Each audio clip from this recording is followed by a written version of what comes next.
Visit Powerful Products right now. Power your life with the Goal Zero Yeti 1250 portable off-grid system.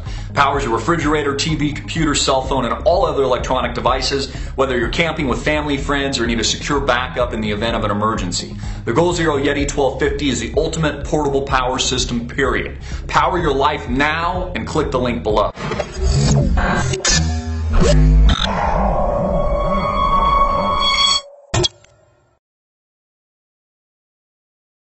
Hey everybody, I'm Christopher Green. You're tuning into AMTV, Alternative Media Television.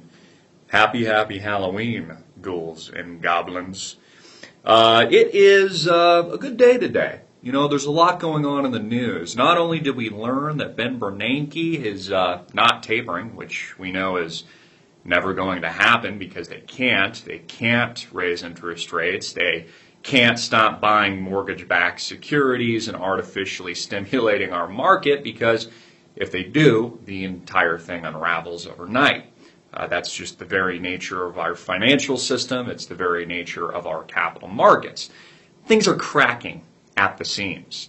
In addition to that, we have the launch of new technologies, new digital currencies like Bitcoin coming to market, releasing their first ATMs in the Vancouver market. I talked about this years ago, that all it would take is the next Mark Zuckerberg type to get into the currency market. All of a sudden we have competing currencies. We have, let's say, dozens of these competing currencies, their own independent capitalist markets where the people decide, and it completely bypasses the Federal Reserve. I think this is amazing. I think this is wonderful. Now, of course, the government's going to have its little, hairy palms involved in it. There's, research arms of the government. There are investment arms like In-Q-Tel that are invested in Bitcoin and these other technologies, because, again, the government's in everything. We had a leak yesterday, which I think is just Google leaking, saying that their servers were hacked. Yahoo's servers were hacked. And that, they're astonished. Like this is some, big revelation that the NSA has their hands down our pants on a daily, literal basis. Now, of course, our hands are down our pants when we go to the airports already, when the TSA flagrantly touches us in places that our parents used to tell us that if anybody did that to you, run away and tell an adult. That's the environment that we're living in today. In addition, reports came out yesterday, many of you probably read, that Mr. Vladimir Putin has launched a missile test, nuclear missile test with intercontinental ballistic missiles, not just coming off of land, which has the highest range. I believe it was up to 10,000 kilometers or something like that, and 5,000 from sea, coming off their new fleet of submarines that they're building. Makes you wonder, why?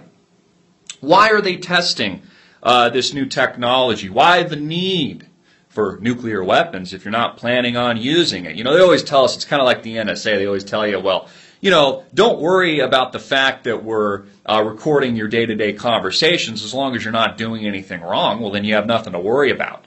Well, I wonder if the Pope feels that way because he's been wiretapped. I wonder if Angela Merkel of Germany feels that way. I wonder if all these international leaders feel that way. And what you're seeing, actions speak louder than words. When it's them, when it's turned on them, it's somehow something to be reckoned with. There's a lot in the news, and obviously we've entered a new bubblicious period in the United States, this new economic age, day and age of uncertainty and new bubbles. You look at the markets directly, the Dow and the S&P hitting new all-time record highs based on non-reality, based on fiction, while at the same time, the system structurally is cracking. It is literally cracking, and the seams are breaking, and the system is breaking down. Most of us, informed, know what's coming. We know how this ends. We know the program. And we saw this with the shutdown of 18 states and their EBT cards just a few weeks ago. We're getting statements from CEOs saying that when they make these changes to food stamps in the coming days and weeks, that potentially we could have riots. Riots when people don't get their food stamps. They don't get their food. They don't get their supplies. And now we have the tragedy that is the launch of Obamacare, this massacre of just not the economy itself, but just healthcare in general, with premiums rising 2, 3, 400% and more in some cases. I reported on this yesterday.